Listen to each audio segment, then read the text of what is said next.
இந்த இடத்துலலாம் கொஞ்சம் செடி வந்து கொஞ்சம் கட்டையாக தான் இருக்குது. அதான் இந்த மருந்து. முடிஞ்ச வரைக்கும் நாங்கள் இயற்கையாகவே தான் பார்க்கணுன்னு ஆசைப்படுவோம். ஆசையாகவும் இருக்கும். ஆனால் அது வந்து இயற்கை ஒத்துழைக்கலை. அதனால் இப்போது இது 2வது மருந்து அடிக்கிறோம். ஃபஸ்ட்டு ஒரு மருந்து அடித்தாச்சு, 2 களை மருந்து அடித்தாச்சு. பாருங்கள், இதெல்லாம் பிஞ்சு இறங்கிருச்சு.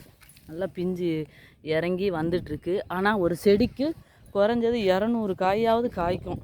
இது வந்து விதைக்கு போகுது. விதை சீனவரை தான் பாருங்கள்.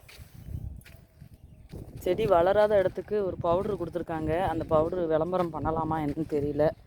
அதனால் வேண்டாம். பாருங்கள், மருந்தடிக்கிறதுக்கு ரெடி பண்ணிகிட்ருக்காங்க.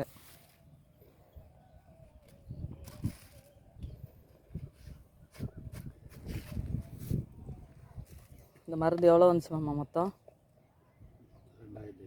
2500 ரூபா. களை வெட்டுறதுக்கு கூலி வந்து களை வெட்டுறதுக்கு கூலி நாங்கள் ஒரு 15,000 ரூபா சம்பளம் போட்டாச்சு. 15,000 கூலி போட்டாச்சுங்க. இப்போது 2,500 ரூபாய்க்கு மருந்து வாங்கியிருக்கு. ப்ளஸ் போக தண்ணி பாய்ச்சறதுக்கு நாங்கள் தூக்கம் இல்லாமல் தண்ணி பாய்ச்சிருக்கோம். அது போக எங்கள் வேலையும் இருக்குது. இதில் எல்லா கணக்கையும் பார்த்தோன்னா விவசாயத்தில் நம்மளுக்கு லாபம் அப்படின்னு சொன்னோம்னா, எனக்கு இதில் லாபம் அப்படின்னு சொன்னோன்னா இந்த சீனியரை பொட்டும் இது மட்டும்தான். வேறு இதில் போட்டு வேறு ஒன்றும் லாபம்லாம் இருக்காது எங்களுக்கு.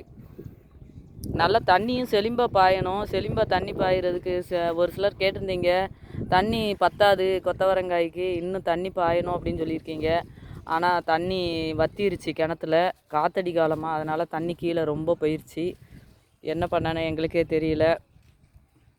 நடக்கிறது நடக்கட்டும்னு அடுத்த வேலையை ஆரம்பித்து பார்த்துட்ருக்கோம்.